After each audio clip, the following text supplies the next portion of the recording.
شهر رمضان الذي أنزل فيه القرآن. اعوذ باللہ من الشیطان الرجیم. بسم اللہ الرحمن الرحیم. اللہم وفقنا لما تحب وترضى واجعل عاقبۃ امورنا خیرا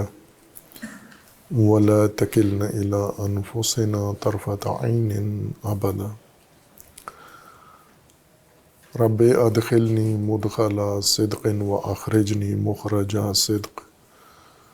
واجعل لی من لدنک سلطانا نصیرا. سورہ مبارکہ بقرہ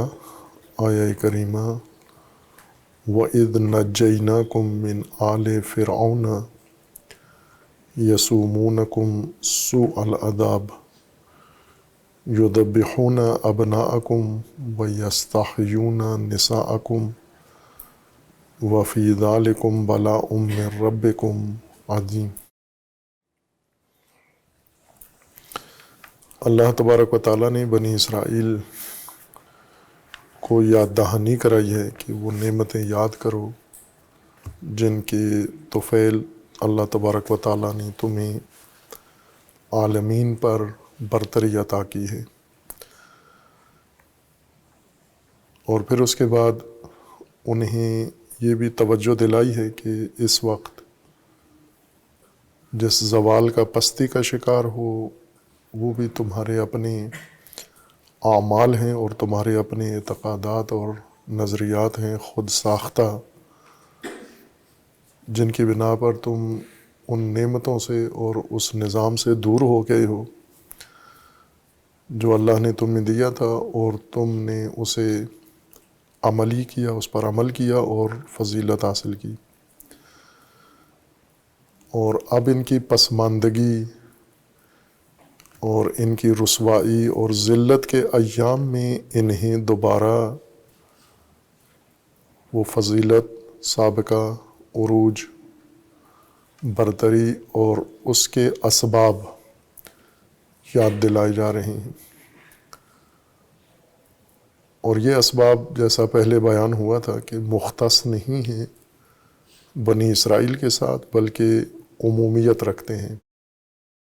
یہ اللہ تبارک و تعالیٰ کے قوانین ہیں، ضوابط ہیں، سنن ہیں جو تمام بشریت کے لیے اللہ تبارک و تعالیٰ نے مقرر کیے ہیں. ہر چند مقام تفہیم میں اور مقام بیان میں بنی اسرائیل کا ذکر کر کے اور ان کے تذکرے کے ساتھ یہ مطالب بیان ہو رہے ہیں. بنی اسرائیل کو صرف مثال کے طور پر پیش کیا گیا ہے، نہ کہ یہ تمام مطالب اور تمام احکام یا قوانین یہ بنی اسرائیل کے لیے مخصوص ہیں. بنی اسرائیل کا عروج اور فضیلت و برتری کا زمانہ بنی اسرائیل کی اپنی کتابوں کے اندر بھی موجود ہے،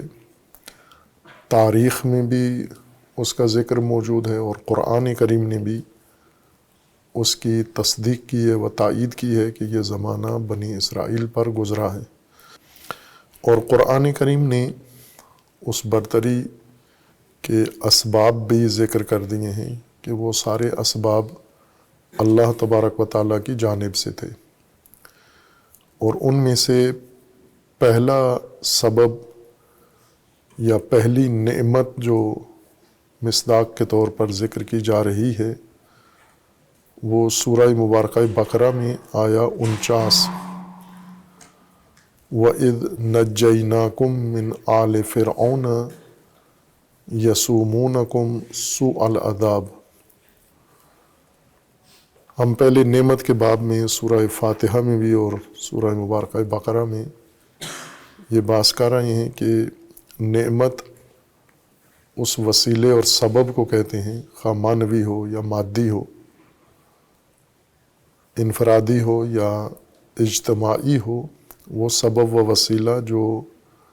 کشادگی کا سبب بنے، خوشحالی کا سبب بنے، اور جس کے نتیجے میں آسودہ زندگی انسان کو میسر آئی، جو انسان کی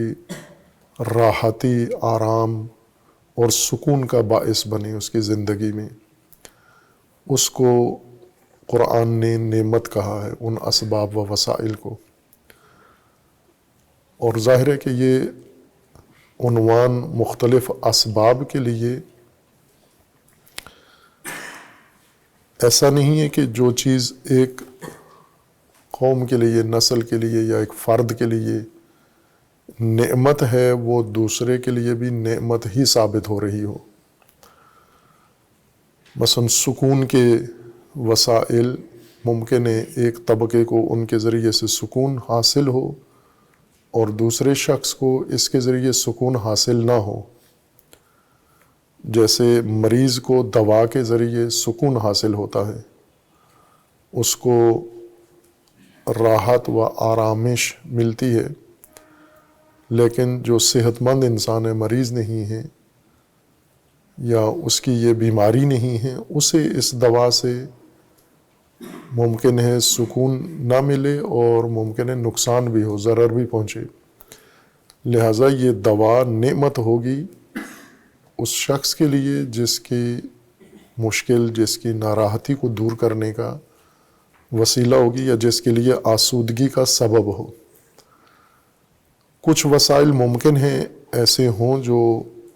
ہر ایک کے لیے باعث خوشحالی و آسودگی ہیں، لیکن ہر وسیلہ ایسے نہیں ہیں۔ ممکن ہے بعض اوقات ایک چیز انسان کے لیے سبب آسودگی ہو، اسی انسان کے لیے دوسرے وقت پہ یہ سبب آسودگی نہ ہو اور اس کو آسودگی کسی دوسرے وسیلے سے نصیب ہوتی ہو۔ لہٰذا یہ نعمتوں کا ایک نظام اللہ تبارک و تعالیٰ نے مقرر فرمایا ہے، اور قرآن کریم میں اس کی شناخت کے لیے قرآن نے خود کافی مواد پیش کیا ہے انسانوں کی رہنمائی کے لیے، تاکہ نعمت کے نام سے جو وسائل انسانی زندگی کی آسودگی، خوشحالی کے لیے مقرر کیے ہیں، انسان ان سے آشنا بھی ہو جائے اور انہیں بیروئے کار بھی لائے، انہیں اپنی زندگی میں استعمال بھی کرے۔ اور چونکہ یہاں پر اس مثال کے اندر یا اس آیات کے سیاق میں قومی زندگی، اجتماعی زندگی اور سماجی زندگی بیان ہو رہی ہے، بنی اسرائیل ایک معاشرہ کے طور پر، ایک سماج کے طور پر، مثال کے طور پر پیش کیے جا رہے ہیں، اور اس کے اندر سماجی رہنمائی باقی معاشروں کے لیے بنی اسرائیل کے علاوہ دیگر طبقات اور دیگر معاشروں کے لیے رہنمائی بیان کی گئی ہے۔ یعنی اقوام کس طرح سے بنتی ہیں، اقوام کس طرح سے ترقی کرتی ہیں، اور اقوام کس طرح سے عروج پر پہنچتی ہیں، اور پھر اقوام کیسے زوال پذیر ہوتی ہیں، وہ اسباب قرآن کریم نے یہاں پر بیان فرمائے ہیں۔ ان میں پہلا سبب یا پہلی نعمت ذکر کے طور پر، ترتیب ذکری اس کو کہتے ہیں، ترتیب واقعی نہیں ہے یہ، جیسے قرآن کریم کا نزول آیات کا اس ترتیب سے نہیں ہوا جس ترتیب سے موجودہ قرآن میں آیات درج کی گئی ہیں۔ نزول اور ترتیب سے ہوا ہے، لیکن ان کی تدوین اور ان کی تنظیم اور طریقے سے ہوئی ہے۔ جو پہلی آیت قرآن کی اتری ہے وہ اور آیت میں ہے، وہ پہلی آغاز میں نہیں ہے، آغاز میں اور سورہ ہے اور آیت ہے، اور جو آخری آیت اتری ہے وہ آخری سورہ میں یا آخری آیت کے طور پر قرآن میں نہیں ہے، بلکہ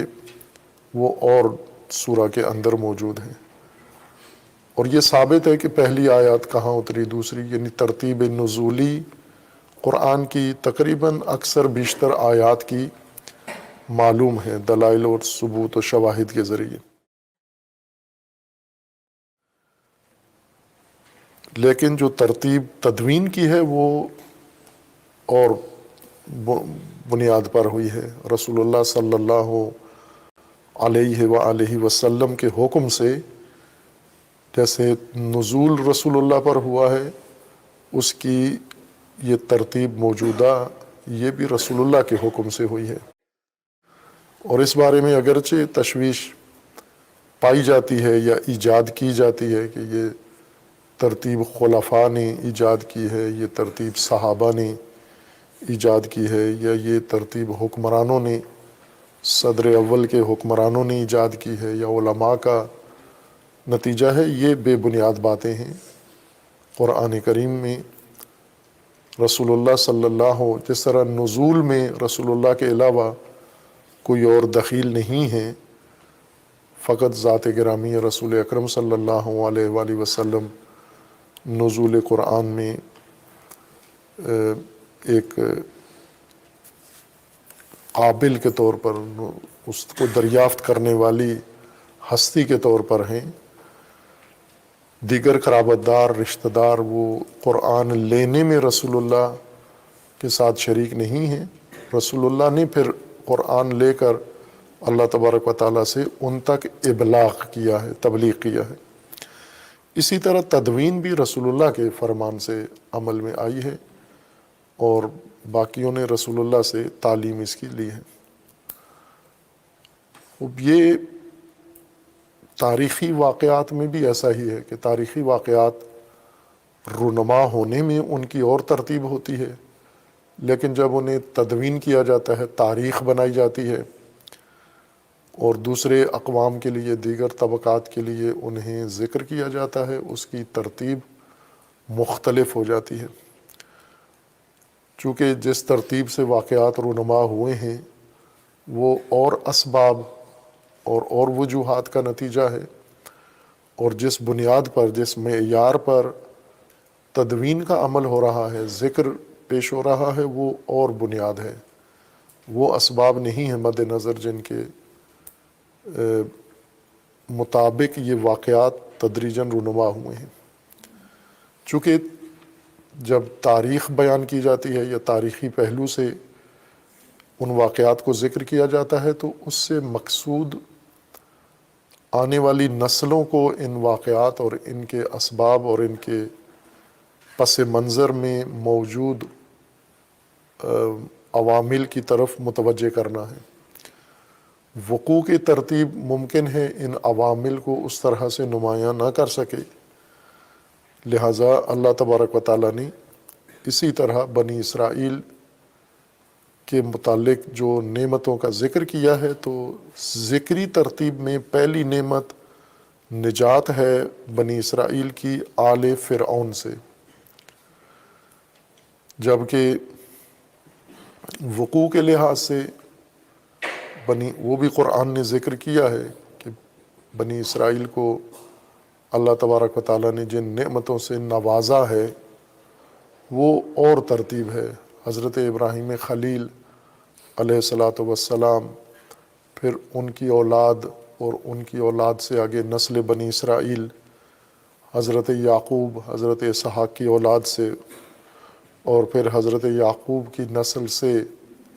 یہ اولاد آگے پھیلنا، یہ وقوع کی ترتیب ہے کہ اس طرح سے بنی اسرائیل نام کا سماج پیدا ہوا، وجود میں آیا۔ پھر وہ اسی علاقے میں جو مشرق وسطیٰ یا آج کی ترتیب کے لحاظ سے مشرق وسطیٰ کہا جاتا ہے، اس علاقے کے اندر آباد ہوئے، اور یہاں سے پھر ہجرت کی انہوں نے، منتقل ہوئے، اسباب اس کی قرآن نے ذکر کیے ہیں۔ مصر کے اندر، مصر میں جا کر ان کی آبادی بڑھی، پھیلی، اور پھر مصر میں انہیں سیاسی ایک قوت، طاقت ملی، اور پھر اس کے بعد مصر کے مقامی جو سلسلہ حکمرانی تھا اس کے اندر یہ اپنے ہی اعمال و اسباب کے نتیجے میں ان کے غلام و محکوم بن گئے، اور ایک لمبی تاریخ ہے ان کی غلامی اور محکومی کی جو انہوں نے گزاری ہے فرعون کے تحت۔ فرعونی ایک نظام ہے، ایک فرد کا نام نہیں ہے۔ فرعون ایک سلسلہ کا نام ہے، حکمرانی کا سلسلہ ہے فرعون، اور ایک فرعون نہیں ہے، فرعونہ مختلف ہیں، متعدد ہیں، اور جس فرعون سے حضرت موسیٰ کا پالا پڑا ہے یہ نہیں ہے بانی سلسلہ فرعونہ کا، پہلے سے فرعونہ حکمران مصر میں چلے آ رہے تھے، اور اس شخص کا نام بھی فرعون نہیں تھا، یہ عنوان سیاسی ہے اس کا، یا عنوان ہے اس کا خاندانی جو انہوں نے اپنے لیے اختیار کیا ہوا تھا مصر کے اندر۔ لیکن قرآن کریم نے اس طرح سے ترتیب نہیں بنائی، بلکہ پہلی نعمت بنی اسرائیل کو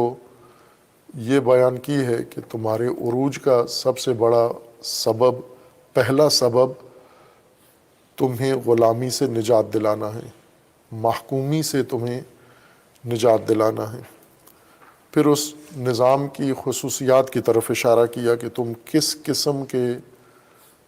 قسم کے نظام کے تحت اسیر تھے اور تمہاری حالت کیا تھی، تمہاری صورت کیا تھی، کہ یہ خود ایک پہلو ہے کہ بنی اسرائیل اس دور سے بھی گزرے ہیں، یعنی محکومی، حقارت، ذلت، غلامی کے دور سے گزرے ہیں، اور بدترین نوع کی غلامی بنی اسرائیل نے دیکھی ہے۔ اور یہ بھی ذکر ہے کہ اس غلامی میں کیسے پہنچ گئے، چونکہ بنی اسرائیل کا مصر میں پہنچنا وہ داستان قرآن کریم نے مفصل ذکر کی ہے کہ بنی اسرائیل یعنی اولاد اسرائیل، اسرائیل کے بیٹوں نے، یعنی حضرت یعقوب کے بیٹوں نے اپنے بھائی کے ساتھ حسد کی بنا پر ناروا سلوک کیا، اور اسے اپنے راستے سے ہٹانے کے لیے انہوں نے کنویں میں پھینک دیا، یعنی اپنی طرف سے بھائی کا خاتمہ کر دیا اور آثار مٹا دیے۔ کنویں میں پھینکنے کا مطلب یہ نہیں تھا کہ وہ زندہ رہے، کنویں میں پھینکنے کا مطلب یہ تھا کہ اثر ہی ختم ہو جائے، نہ اس کی لاش ملے نہ پتہ ملے، چونکہ جرم ثابت ہو جائے گا۔ اگر اس کی لاش مل گئی تو جو قاتلین ہیں، مجرمین ہیں، وہ ان علامتوں سے پہچانے جاتے ہیں۔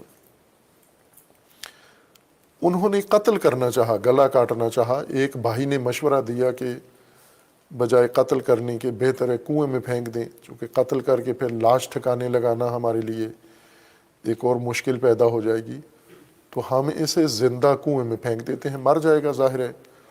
آس پاس آبادی نہیں ہے، کسی نے اس کو نکالنا نہیں ہے، اور اس طرح یہ بھائی بھی ختم ہو جائے گا اور ہم مجرم بھی نہیں بنیں گے، ثابت بھی نہیں ہوگا کہ ہم نے یہ جرم کیا ہے۔ انہوں نے اس نیت سے یہ کام کیا، یعنی ایک اخلاقی کمزوری یا ایک اخلاقی عیب تھا ان بنی اسرائیل میں، اولاد یعقوب میں، ان کے بیٹوں میں، بھائی کے نبی کے بیٹے ہیں، اس کے باوجود ان کے اندر یہ نقص موجود تھا حسادت کا، جو شدت اختیار کر کے اس حد تک بڑھا کہ اپنے بھائی کو قتل کرنے کے لیے تیار ہو گئے، اور اپنے تئیں انہوں نے اس کے نشانات و آثار مٹا دیے تھے۔ لیکن اللہ تبارک و تعالیٰ کی تدبیر تھی، اللہ تمام امور ان جاہلوں کے یا قاتلوں کے سپرد نہیں کر دیتا، بلکہ جہاں پر بھی مجرمین اپنی تدبیر کرتے ہیں اس کے پیچھے اللہ کی تدبیر موجود ہوتی ہے، اور کئی ایسے مواقع آج بھی موجود ہیں، مجرم کچھ تدبیر کرتے ہیں اور ان کی تدبیر ناکام ہو جاتی ہے، اور اللہ تبارک و تعالیٰ کی تدبیر اس پر غالب آ جاتی ہے، اور اس کے لیے اللہ تبارک و تعالیٰ نے خود ایک قانون مستقل قرآن میں بیان کیا ہے، جسے مکر کہا گیا ہے، مکر الہی یعنی تدبیر الہی، اور مجرمین کے بارے میں بھی ہے کہ مکروا و مکر اللہ، مجرمین بھی تدبیر کرتے ہیں، اللہ بھی تدبیر کرتا ہے، اور اللہ کی تدبیر عموماً غالب آتی ہے اور ہمیشہ غالب آ جاتی ہے مجرمین کے اوپر۔ یہاں بھی ایسا ہی ہوا، انہوں نے مکر کیا، یعنی ایک تدبیر کی، مکر خفیہ غیر محسوس تدبیر کو کہتے ہیں، کہ کوئی بھی انسان اس طرح کی منصوبہ بندی کرے کسی کام کے لیے کہ دوسروں کو خبر نہ ہو، دوسروں سے اوجل رکھ کے، دوسروں سے پنہان رکھ کر جو تدبیر کی جائے، منصوبہ بندی کی جائے، پلاننگ کی جائے، اس کو مکر کہتے ہیں، کہ دوسروں کو کانوں کان خبر نہ ہو۔ اللہ تبارک و تعالیٰ کی تدبیریں بھی ایسی ہی ہیں۔ اللہ جب تدبیر فرماتا ہے تو بھی لوگوں کو خبر نہیں ہوتی، لوگ اس سے آشنا نہیں ہوتے، غیر محسوس طور پر بغیر اس کے کہ کوئی متوجہ ہو تدبیر الہی جاری ہو جاتی ہے۔ خوب بنی اسرائیل کی مصر میں رسائی اس طرح سے ہوتی ہے، یعنی ایک جرم باعث بن جاتا ہے الہی تدبیر سے کہ بنی اسرائیل کے لیے اس میں ایک بڑا خیر کا پہلو اللہ کی تدبیر سے پیدا ہو جاتا ہے۔ ورنہ اگر بنی اسرائیل یعنی اولاد اسرائیل، فرزندان یعقوب کی تدبیر دیکھتے تو بنی اسرائیل وہیں نابود ہو جانے تھے۔ چونکہ باقی بھائیوں نے ایک بھائی کو راستے سے ہٹایا، اس کے نشان و اثرات مٹانا چاہے، تو باقیوں کو اس کے قتل کے جرم میں ختم کر دینا چاہیے تھا، یا ہو جاتے ختم وہاں کے اس وقت کے موجود قانون کے مطابق، یا خود حضرت یعقوب کے ذریعے سے اللہ تبارک و تعالیٰ ان کو اس جرم کی سزا کے طور پر ختم کر دیتا۔ لیکن اللہ تبارک و تعالیٰ نے ان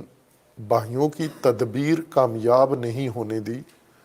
اور اپنی تدبیر کو اس پر غالب کر دیا، ان نادان بھائیوں کی تدبیر پر،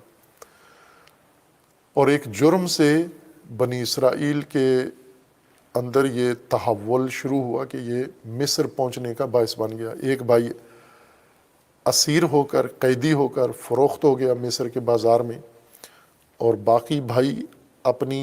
معیشتی پریشانی کی خاطر روزگار کی تلاش میں اور راشن کی تلاش میں اور اپنے رزق و روزی کے لیے مدد لینے کے لیے مصر پہنچے۔ وہیں کہ یہ مصری نہیں تھے، یہ فلسطین یا آج کی اصطلاح کے مطابق اس بابلی خطے کے باسی تھے یہ۔ اور پھر وہاں پہنچ کر بنی اسرائیل آغاز میں چونکہ حضرت یوسف کو اللہ تبارک و تعالیٰ نے خاص مقام نبوت کا، امامت کا منصب عطا کیا، اور مصر کی حکومت میں انہوں نے اپنا ایک مقام حاصل کیا الہی تدبیر سے، اور اس طرح بنی اسرائیل وہاں مصری سماج کے اندر جا کر ضم ہو گئے، اس کے اندر اس کا حصہ بن گئے، اور مصریوں کے پاس پہلے سے اپنا ایک نظام تھا، سیاسی نظام تھا، ایک مذہبی دینی طریقہ کار تھا ان کا جو بت پرستی تھا۔ انہوں نے خود اپنے بت کدے بنائے ہوئے تھے اور ان بتوں کے ذریعے سے اپنی دینی مذہبی ضروریات پوری کرتے تھے۔ لیکن حضرت یوسف نے حکومتی ڈھانچے کے ذریعے سے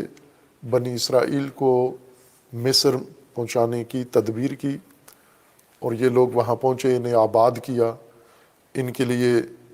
وسائل مہیا کیے، ان کے لیے وہاں رہائش کا انتظام کیا، ضروریات زندگی ان کی فراہم کی، اور اس طرح یہ آسودہ زندگی جب ان کو ملی تو ان کی نسل مصر میں بڑھنے لگی، اور چونکہ یہ 12 بھائی تھے تو 12 بھائیوں کے اولاد، ان سے آگے نسل ان کی بڑھتے بڑھتے ایک مدت کے بعد، چند نسلوں کے بعد، یہ مصر کی ایک چشمدید آبادی بن گئی۔ مقامی لوگ اور نسل کے تھے، یہ باہر سے مہاجر نسل آئی ہوئی تھی جو مصر میں تھے، اور ان کی تعداد میں اضافہ ہو گیا۔ اور پھر ان کے وہی خصائل جو ان کے اندر قرآن نے بنی اسرائیل کے اندر ایک قباحت و عیب پہلے سے ہی ذکر کیا کہ اولاد یعقوب نبی کے بیٹوں میں بھائی کی نسبت حسادت پیدا ہوئی، اور اس حسد نے ان سے وہ جرم کروایا جسے اللہ نے نتیجے تک تو نہیں پہنچنے دیا، لیکن ان کی طرف سے جرم تمام ہو چکا تھا، اور یہ جرم اور یہ سب کی شراکت سے یہ ہوا باقی بیٹے ان کی شراکت سے، اب اس میں بعض کا کردار تاریخی لحاظ سے زیادہ تھا اور بعض کا مشاورتی کردار تھا، لیکن بعض کا زیادہ کردار تھا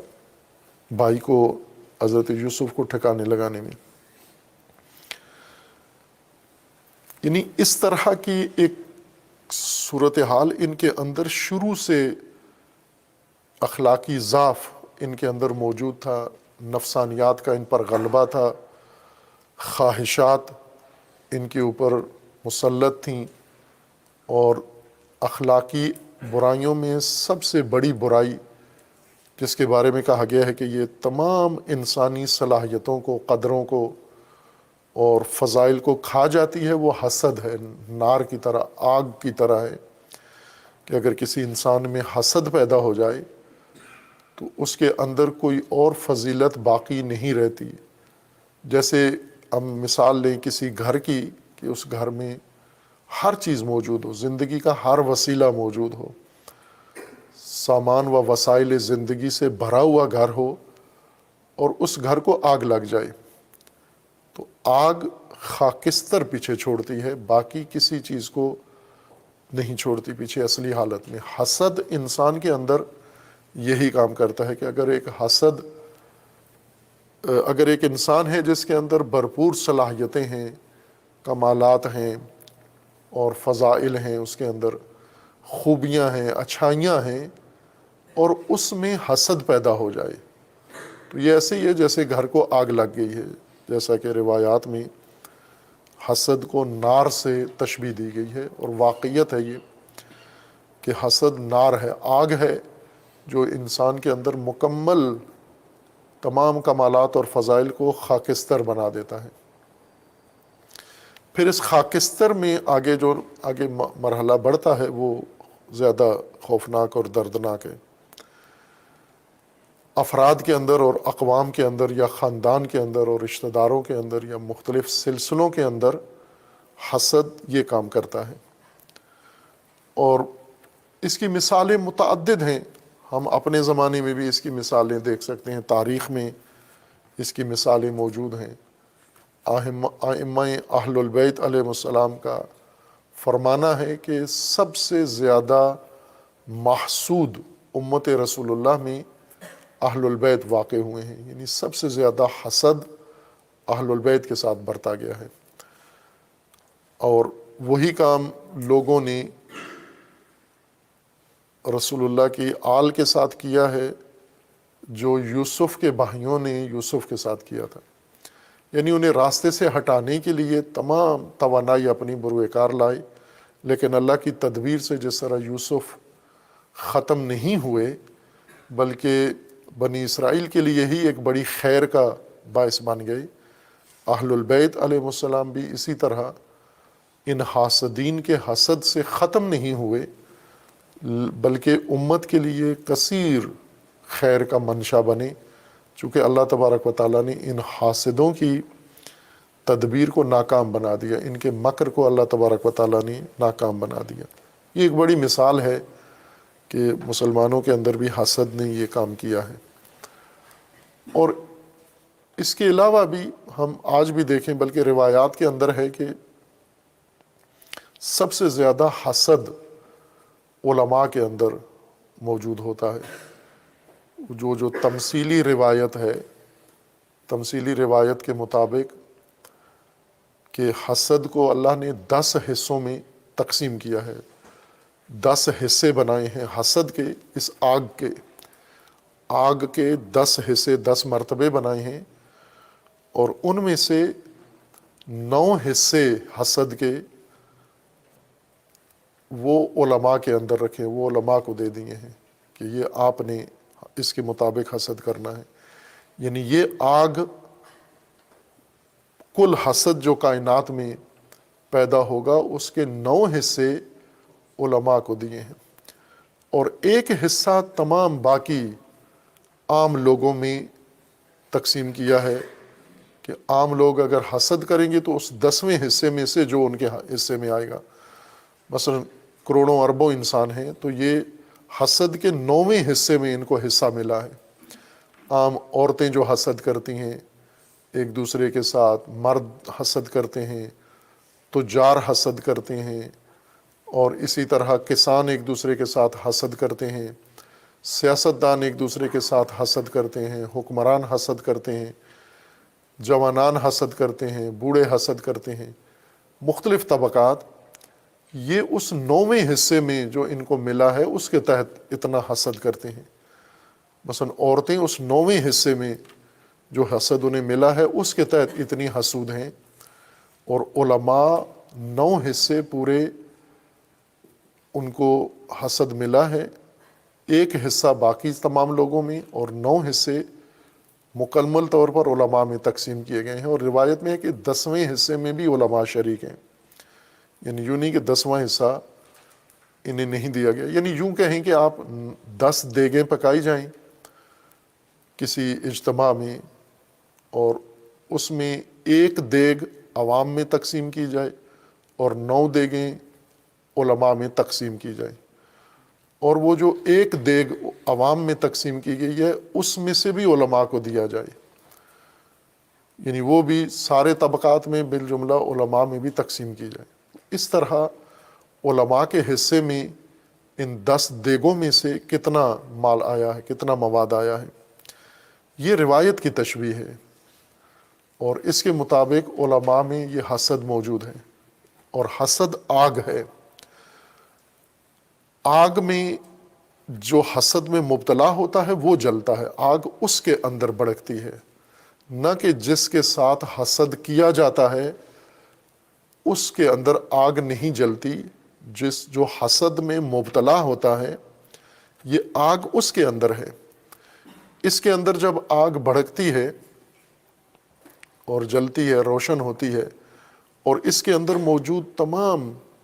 فضائل، کمالات، خوبیوں اور قدروں کو جلا کے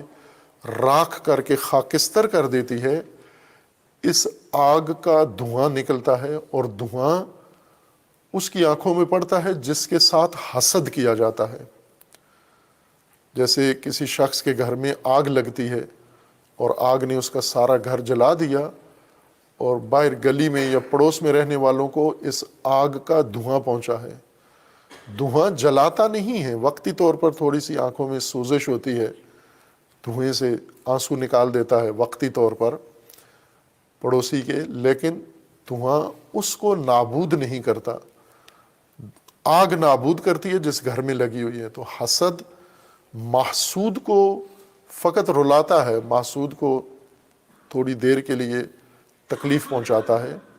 لیکن حسد نابود اس انسان کو کرتے جس کے اندر یہ آگ بھڑکی ہوئی ہوتی ہے اور یہ آگ اس کے اندر جل رہی ہے. یہ بنی اسرائیل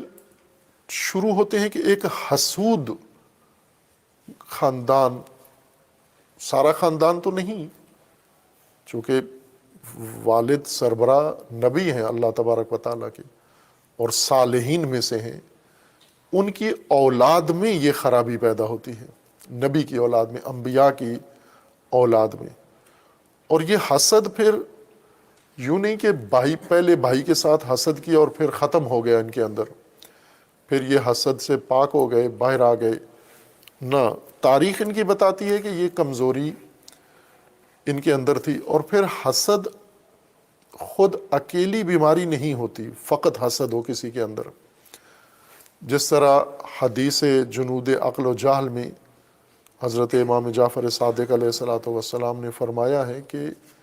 جہالت کا لشکر کبھی بھی اکیلا نہیں ہوتا، کہ صرف ایک جاہلانہ صفت کسی اندر کسی شخص کے پاس ہے اور باقی اقدار یا باقی صفات نہیں ہیں اس کے اندر. جہالت کا قانون یہ ہے کہ ایک نمونہ اگر اس کا پایا جاتا ہے وہاں پر کسی فرد کے اندر، تو باقی تمام لشکر کے افراد یا اس لشکر کے سالار سارے وہاں موجود ہوں گے یقیناً. یعنی جس کے اندر حسد ہے باقی چیزیں بھی ہیں اس کے اندر، باقی قباحتیں بھی ہیں اس کے اندر. اور یہ جب ایک خاندان کے اندر پیدا ہو جائے اور خاندان کا حصہ بن جائے، وہ خاندان جب پھیلتا ہے آگے، حسود سے آگے جو نسل بڑھتی ہے تو وہ ساری قباحتیں ان کے اندر منتقل ہوتی جاتی ہیں. اب باوجود اس کے کہ بنی اسرائیل میں اولاد یعقوب میں حضرت یوسف جیسی پاکیزہ ہستیاں موجود ہیں اور ان سے بھی اولاد ہے، لیکن باقیوں کے اندر چونکہ یہ مشکل تھی، لہٰذا ان کی نسل میں وہ خرابیاں چلتی رہیں ساتھ ساتھ، لہٰذا فرائنہ کے اندر، مصر کے اندر جہاں حضرت یوسف کی تدبیر کے ذریعے سے ان کو ایک خوشحال اور آسودہ زندگی ملی، یہ تدریجاً اس میں اپنے اعمال سے باز نہیں آئے اور جلد ہی قابل نفرت گروہ مصر کے اندر شہرت ہو گئی ان کی، یعنی جو قبطی تھے، مقامی لوگ تھے مصر کے، ان سب کے اندر یہ گروہ، یہ قوم ایک بدنام قوم کے طور پر مشہور ہو گئی۔ ان کے اندر بہت ساری قباحتیں، اخلاقی اور معاشرتی اور سماجی برائیاں ان کے اندر پیدا ہوئیں، جو باعث بنی کہ اس معاشرے کے اندر یہ منفور طبقے میں تبدیل ہو گئے، اور یہ نفرت بڑھتے بڑھتے اتنی بڑھی کہ مصریوں نے ان کی تذلیل، تحقیر شروع کر دی، اور تحقیر کے طور پر انہیں گھٹیا انسان اور گھٹیا نسل قرار دیا، اور پھر ان سے سماجی تحقیر میں ان سے وہ کام لیتے تھے جو عموماً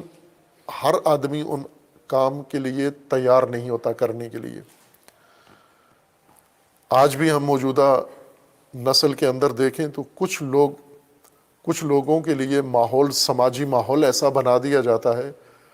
کہ وہ گھٹیا کام کرتے ہیں جو ہر آدمی نہیں کرتا، کوئی دوسرا آدمی یہ کام کرنے کے لیے تیار نہیں ہے، جیسے غلاظتیں صاف کرنا، یا لوگوں کے گھروں میں کام کرنا، یا لوگوں کے گھروں میں یا لوگوں کی دوسروں کے لیے ایسی خدمات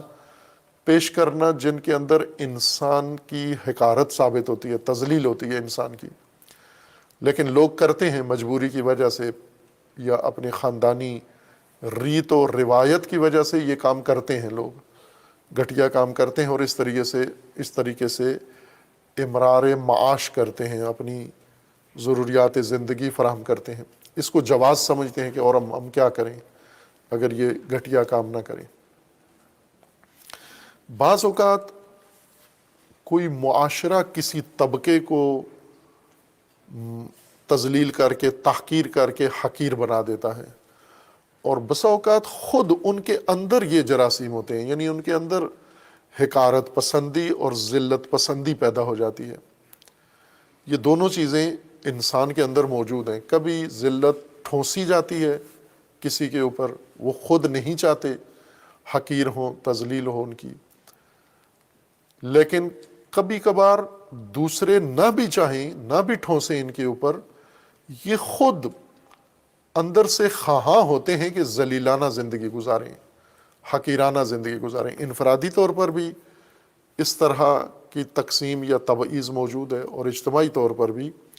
اس کی تبعیض موجود ہے۔ مثلاً ہم آج کے موجودہ معاشرے میں دیکھیں تو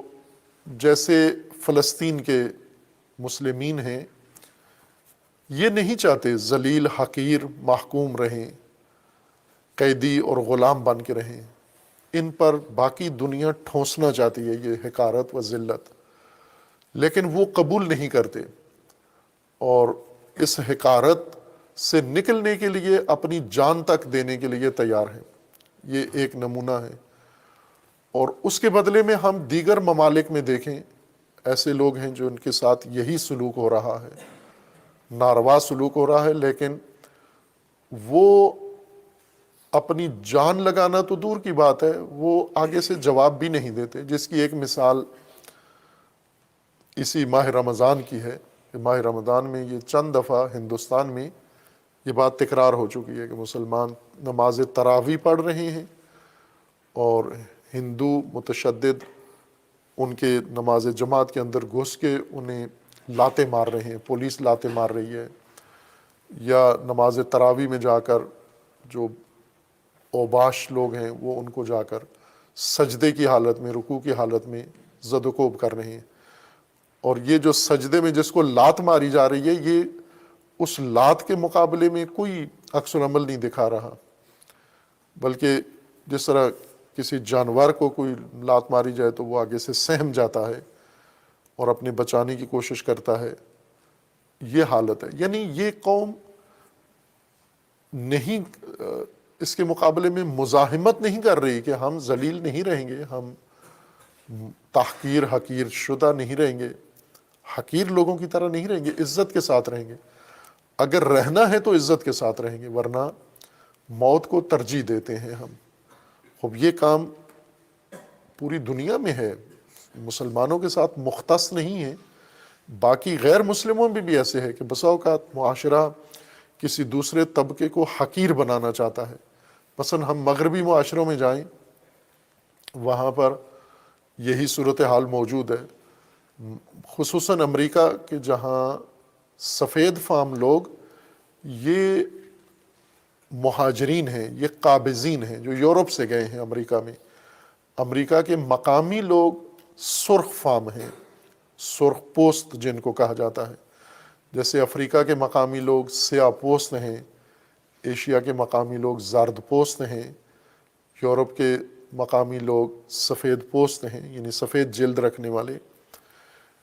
امریکہ کے مقامی لوگ سرخ پوست ہیں، یعنی سرخ جلد رکھتے ہیں، رنگت ان کی سرخ ہے۔ یہ گوری چمڑی والے، سفید چمڑی والے جب وہاں گئے ہیں تو جا کر ان لوگوں کی تحقیر کی ہے، ان کی تذلیل کی ہے، اور شروع میں وہ ہندوستانی مسلمانوں کی طرح ان کی طرف ترحم آمیز نگاہوں سے دیکھتے تھے کہ کسی دن ان سفید فاموں میں رحم آ جائے گا اور وہ سرخ پوستوں کو تشدد کا نشانہ نہیں بنائیں گے۔ کچھ جگہوں پر انہوں نے مزاحمت کی ہے اور کچھ جگہوں پر نہیں کی ہے۔ مثلا ابھی جو امریکہ براعظم میں دیکھیں تو براعظم امریکہ کے اکثر ممالک میں وہی سرخ پوست لوگوں کی حکومت ہے، جیسے وینزویلا ہے، بولیویا ہے، اوروگوئے ہے، اور ارجنٹائن ہے، یا دیگر برازیل ہے۔ یہ مقامی لوگ ہیں سارے، یہاں انہوں نے گوروں کا نظام قائم نہیں ہونے دیا، لیکن متحدہ جو ریاست ہائے متحدہ امریکہ ہے، یہ 51 ریاستیں، یہاں پر انہوں نے تشدد کر کے مقامی لوگوں کو نکال دیا باہر اور ان کی تحقیر کی۔ آج نہیں ہیں، یا بالکل مٹ گئے ہیں، ختم ہو گئے ہیں، یا دیگر مناطق کے اندر ہجرت کر کے شہروں سے باہر چلے گئے ہیں۔ سرخ پوست مقامی لوگ وہاں نظر نہیں آتے، چونکہ سفید پوستوں نے ان کی تحقیر کی ہے۔ یا آج ہی کی دوسری مثال یہ ہے، افریقہ میں، جنوبی افریقہ میں یہی سفید فام لوگ وہاں گئے ہیں مختلف مقاصد کے تحت، اور مقامی لوگ، سیاہ پوست لوگ، ان کے وسائل پر قبضہ کر کے، ان کی زمینوں پر قبضہ کر کے امریکہ کی طرح، اور یہاں پر انہوں نے اپنی حکومت، اپنا نظام، وسائل بنا لیے، اور سیاہ پوستوں کی تحقیر شروع کی، حقارت شروع کی، تذلیل شروع کی۔ لیکن سیاہ پوستوں نے وہ تحقیر قبول نہیں کی۔ ایک مفصل لمبے مبارزے میں، مزاحمت میں، آخرکار انہوں نے ختم کر دیا ان کا نظام۔ یہ جو نجات پرستی کا نظام تھا، نسل پرستی کا نظام تھا، افریقیوں نے، سیاہ لوگوں نے حقارت قبول نہیں کی، اور اس کے لیے انہوں نے ایک طولانی تحریکیں چلائیں، جس میں ان کا معروف رہبر نیلسن منڈیلا دنیا میں اسی نام سے جانا جاتا ہے کہ اس نے اپنی قوم کو غلامی سے نجات دی ہے، حقارت سے نجات دی ہے، ذلت سے، تذلیل سے نجات دی ہے۔ لیکن بعض قومیں ایسے ہیں جو تذلیل ان کے لیے کوئی عیب نہیں ہے، کیونکہ ذلت، انسانی ذلت اس وقت تکلیف دیتی ہے جب انسانی اقدار و خصائل کسی کے اندر موجود ہوں۔ اگر انسانی قدریں حسد جلا کے خاکستر کر دے، اور پھر اس کے بعد باقی شرف انسانی اور باقی انسانی کرامت بھی انسان میں ختم ہو جائے، لہٰذا یہ لوگ آسانی سے ذلت کے ساتھ سمجھوتا کر لیتے ہیں۔ مصر میں بنی اسرائیل کی ذلت باوجود اس کے کہ حضرت یوسف کے ذریعے سے جو انہیں مقام ملا تھا، جو کئی سال تک ایک لمبی مدت تک جاری بھی رہا، اس سے یہ استفادہ کرتے رہے اور ان کا ایک احترام تھا مصر کے اندر، لیکن تدریجاً یہ احترام کھو بیٹھے اپنے انہی خسائل کی وجہ سے، اپنے قومی مزاج کی وجہ سے، اپنے ان اخلاقی کمزوریوں کے نتیجے میں ان کے اندر سماجی ایسی حالات پیدا ہوئیں، سماجی ایسی حالت پیدا ہوئی جس نے انہیں اس معاشرے کے ساتھ رہنے میں مشکلات میں مبتلا کر دیا،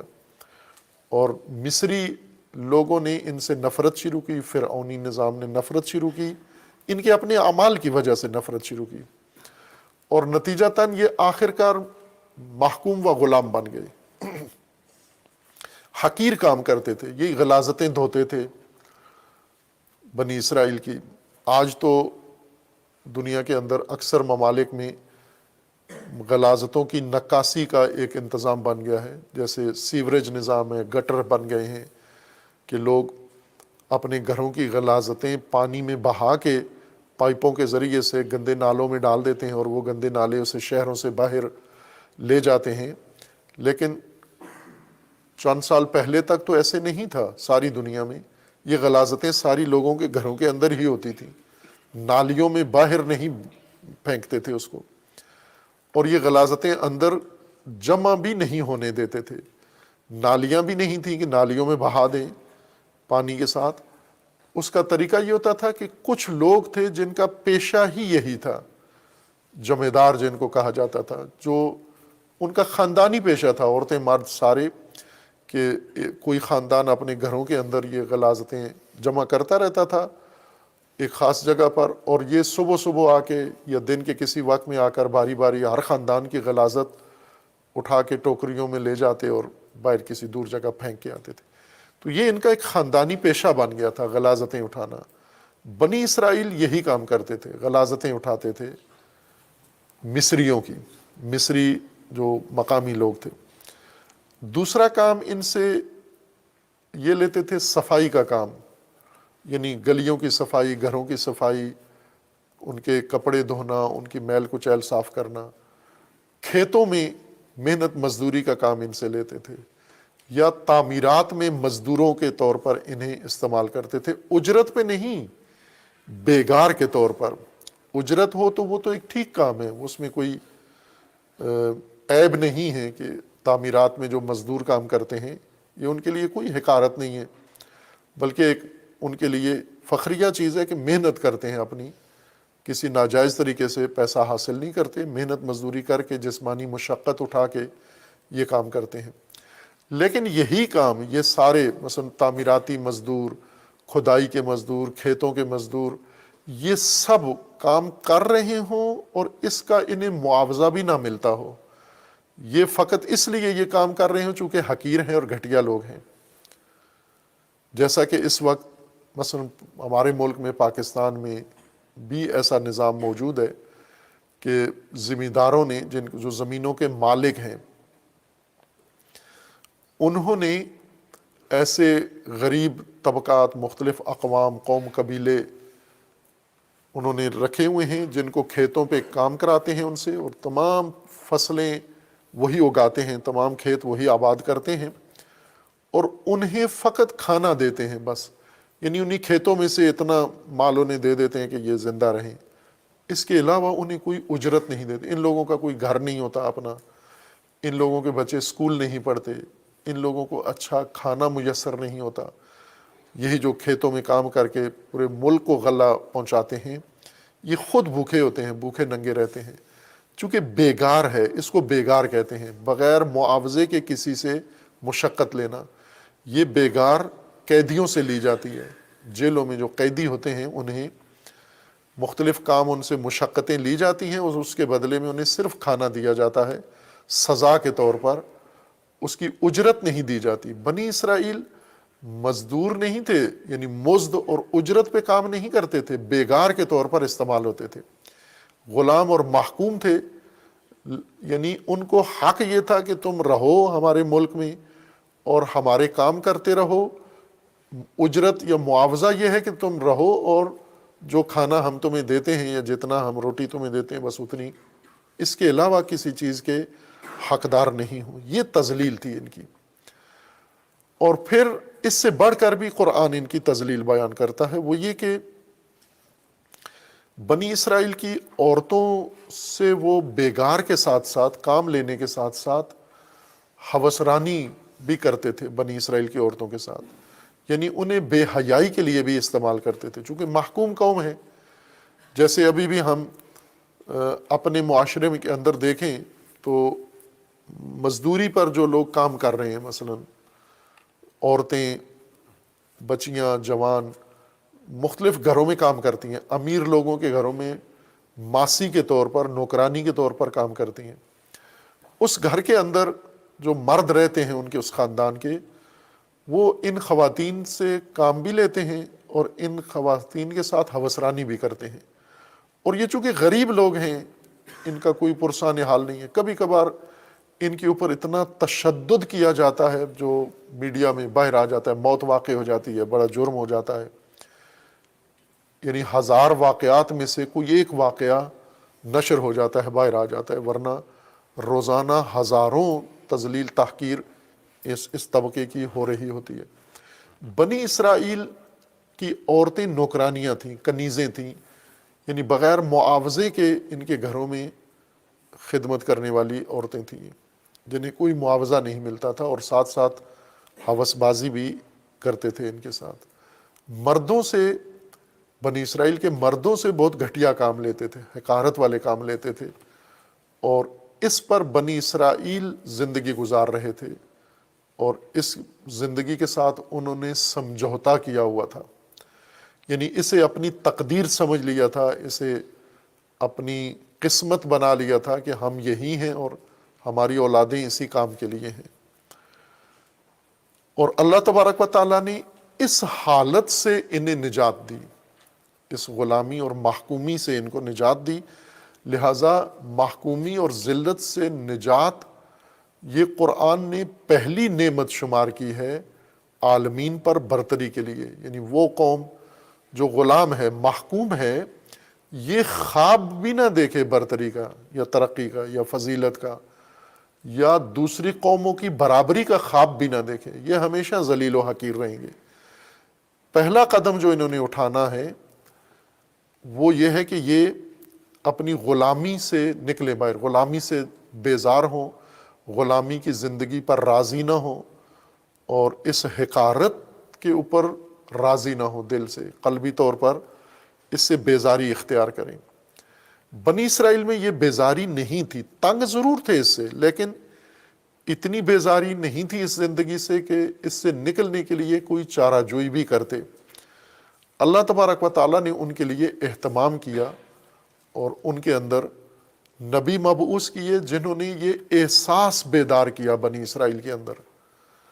کہ تم حقارت و ذلت میں زندگی گزار رہے ہو. اس حقارت کا احساس ان کے اندر پیدا کیا، یعنی حقارت میں تم رہ رہے ہو، یہ شعور پیدا کیا کہ سمجھ لو کہ عزت کی زندگی نہیں ہے تمہاری، حقارت و ذلت کی زندگی ہے.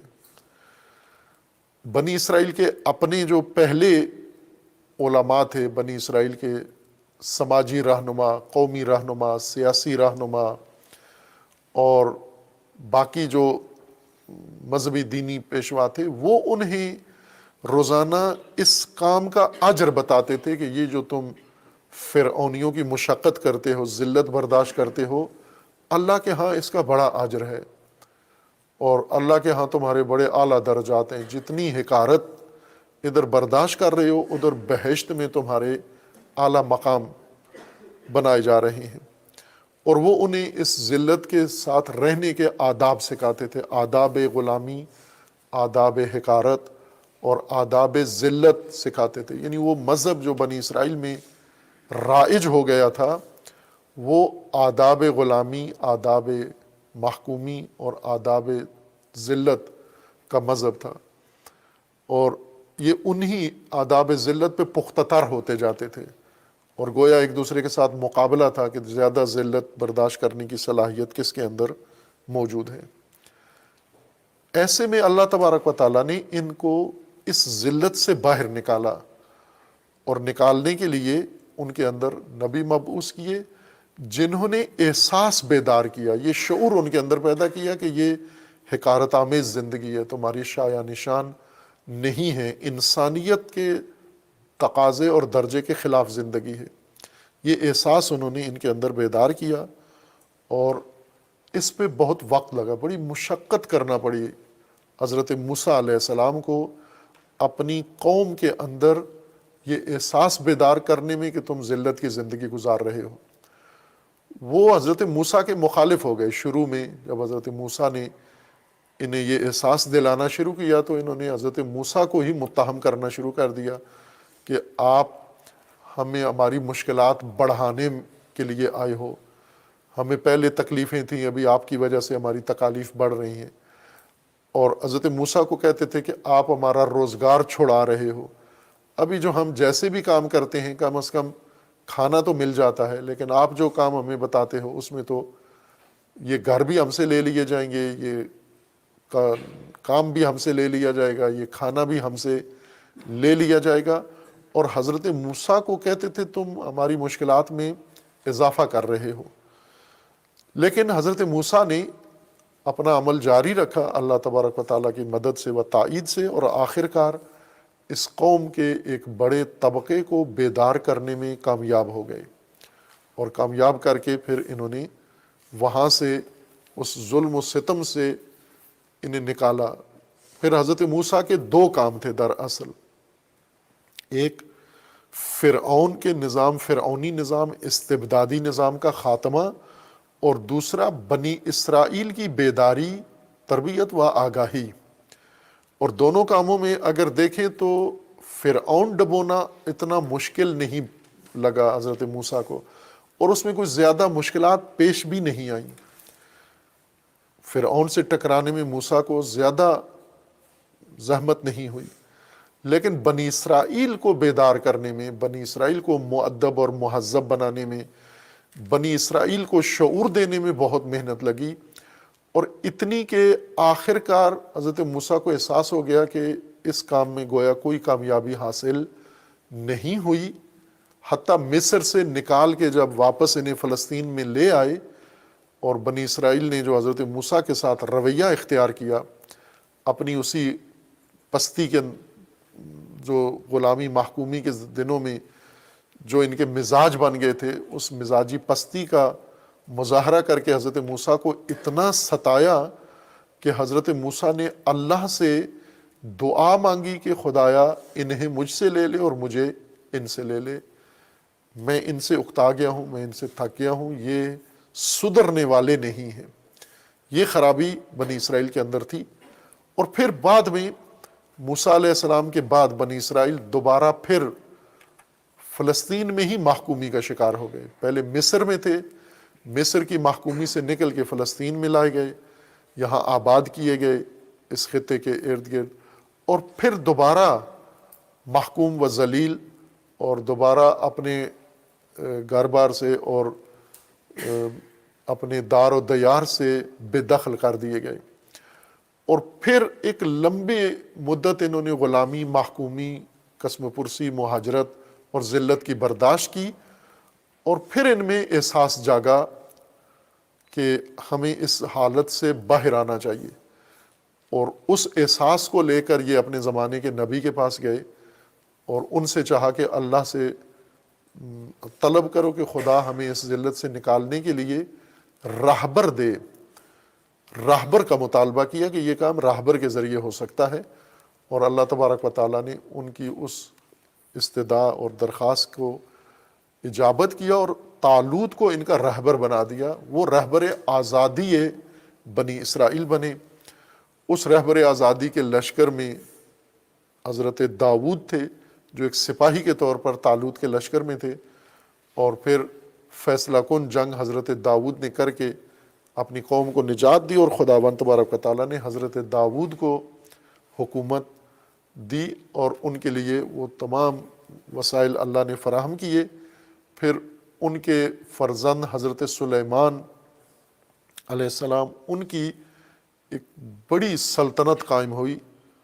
اور وہ ہر حوالے سے، سیاسی حوالے سے، سماجی حوالے سے،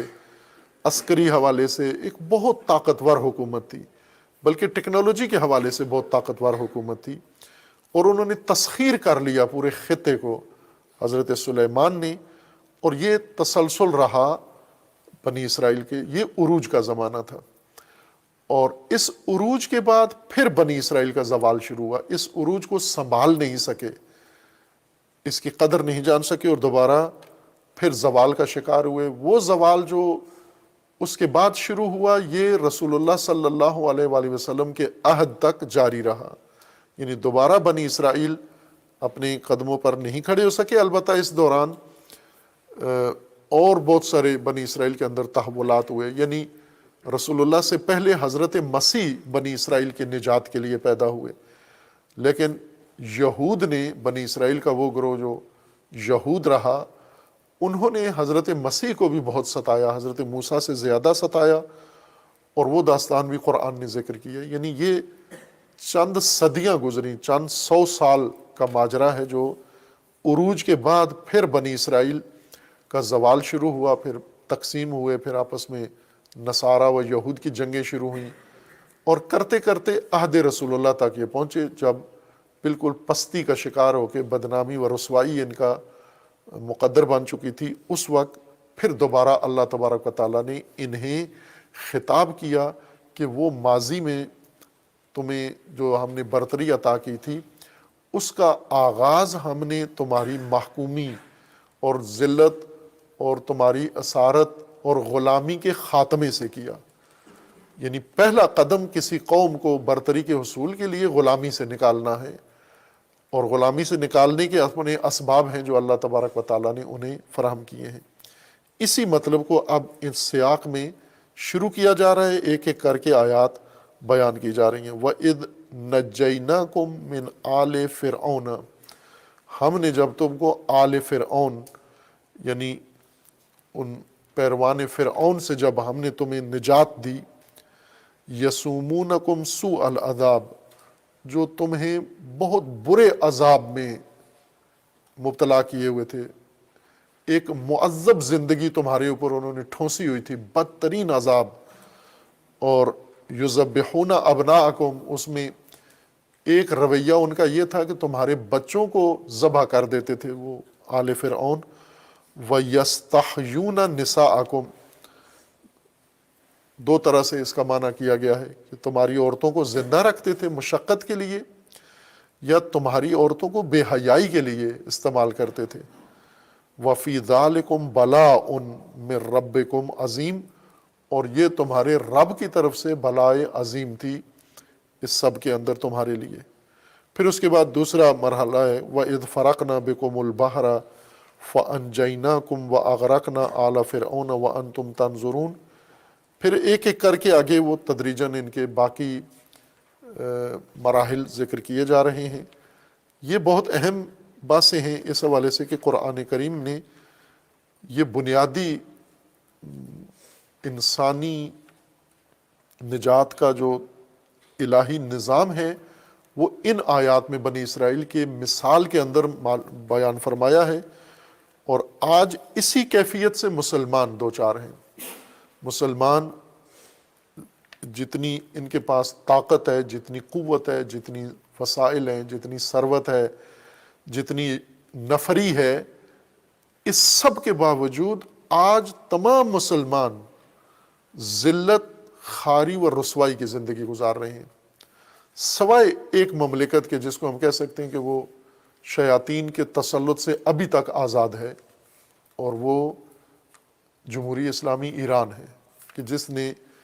آج کے فرعونی نظام سے مکمل آزادی حاصل کی ہے، لیکن مشکلات میں ہے۔ فرعونی نظام نے اس کو جکڑا ہوا ہے، شدید ترین مشکلات میں جکڑا ہوا ہے، لیکن فرعونی سسٹم سے باہر آ کر آزادی کے ساتھ، لیکن آزادی کی اپنی مشکلات ہیں۔ پہلے ذلت و غلامی تھی، اس سے نکلے ہیں، پھر آزادی کی مشکلات شروع ہوئی ہیں، اور ان کو دوبارہ غلام بنانے کے لیے چارہ جوئی ہے۔ لیکن اس کے علاوہ باقی تمام دنیا میں ہم مسلمانوں کو دیکھیں تو وہ ذلت و خواری کی زندگی گزار رہے ہیں، بنی اسرائیل کی طرح نادار نہیں ہیں کہ کھانے کے لیے ہی کچھ نہ ہو. ان کی حالت اس لیے زیادہ بدتر ہے کہ ان کے پاس وسائل سارے موجود ہیں. یہ دوسروں کے رحم و کرم پر نہیں ہے بلکہ دوسرے مسلمانوں کے رحم و کرم پر ہیں. لیکن جو مشکل بنیادی ان کے اندر ہے وہ غلامی اور اسیری. وسائل ہوں اور قوم اسیر ہو جائے یا وسائل نہ ہو اور قوم اسیر ہو جائے، یہ دونوں صورتوں میں غلامی اپنا اثر دکھاتی ہے. اس لیے ان آیات کے اندر موجودہ نسل مسلمان کے لیے